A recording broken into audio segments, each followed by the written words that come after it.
আসসালামু আলাইকুম গাইস, আমি আফ্রিদি জামান। আর আজ আপনাদের নিয়ে চলেছি বরিশালের এক দারুণ ঐতিহাসিক জায়গায়, বরিশাল বিভাগীয় জাদুঘরে।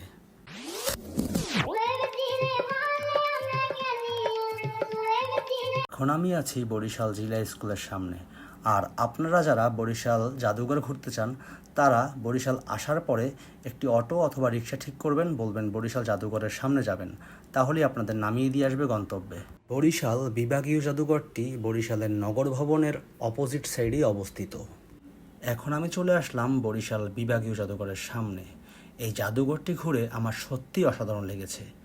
এক সময় যেটা ছিল ডেপুটি কমিশনারের বাংলো, এখন সেটা পরিণত হয়েছে এক সমৃদ্ধ ইতিহাসের সংগ্রহশালায়।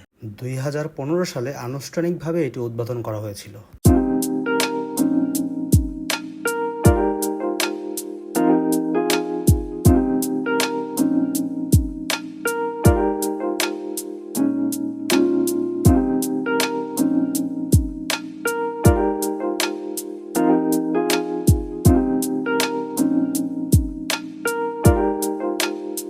জাদুঘরের সৌন্দর্যবর্ধন এবং সংস্কার কাজের জন্য একটি প্রবেশ মূল্য নির্ধারণ করা হয়েছে, যার মূল্য হচ্ছে মাত্র 10 টাকা।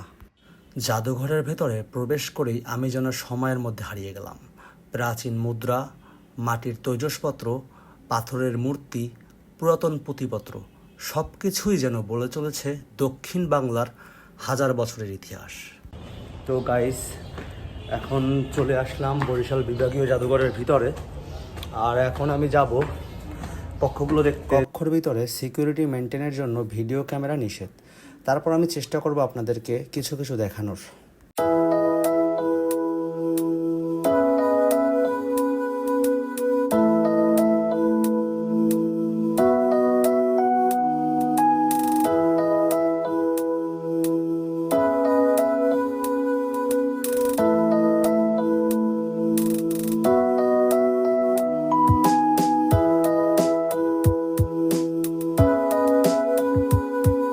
সবচেয়ে ভালো লেগেছে বরিশালের স্থানীয় সংস্কৃতি আর শিল্পের নিদর্শনগুলো দেখে।